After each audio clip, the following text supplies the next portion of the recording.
করলার উপকারিতা: রোগ প্রতিরোধ ক্ষমতা বৃদ্ধি। ভিটামিন সি, জিঙ্ক এবং ফ্ল্যাভোনয়েডের মতো অ্যান্টিঅক্সিডেন্ট থাকার কারণে এটি শরীরকে বিভিন্ন সংক্রমণ ও অসুস্থতার বিরুদ্ধে লড়াই করতে সাহায্য করে। ডায়াবেটিস নিয়ন্ত্রণ: করলার জুস রক্তে শর্করার মাত্রা নিয়ন্ত্রণ করে এবং ডায়াবেটিসের ঝুঁকি কমায়। দৃষ্টিশক্তি বৃদ্ধি: করলায় প্রচুর পরিমাণে বিটা ক্যারোটিন থাকে, যা চোখের সমস্যা সমাধানে এবং দৃষ্টিশক্তি ভালো রাখতে সাহায্য করে।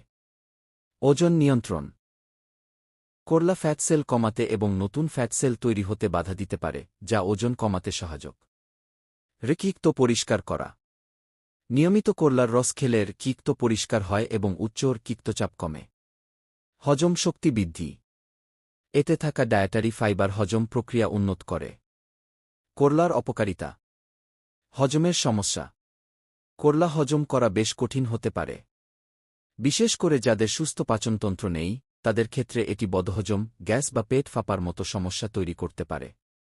বীজের পার্শ্বপ্রতিক্রিয়া: করলার বীজে লেকটিন নামক একটি প্রোটিন থাকে। অতিরিক্ত পরিমাণে এটি শরীরে গেলে হজমের সমস্যা হতে পারে এবং বমিভাব, ডায়রিয়া বা পেট ব্যথা দেখা দিতে পারে। গর্ভাবস্থা ও স্তন্যপান: করলার রসে মোমোক্যারিন নামক একটি উপাদান থাকে, যা গর্ভাবস্থায় বা স্তন্যপান করানোর সময় খাওয়া উচিত নয়, কারণ এটি গর্ভাবস্থার জন্য ক্ষতিকর হতে পারে।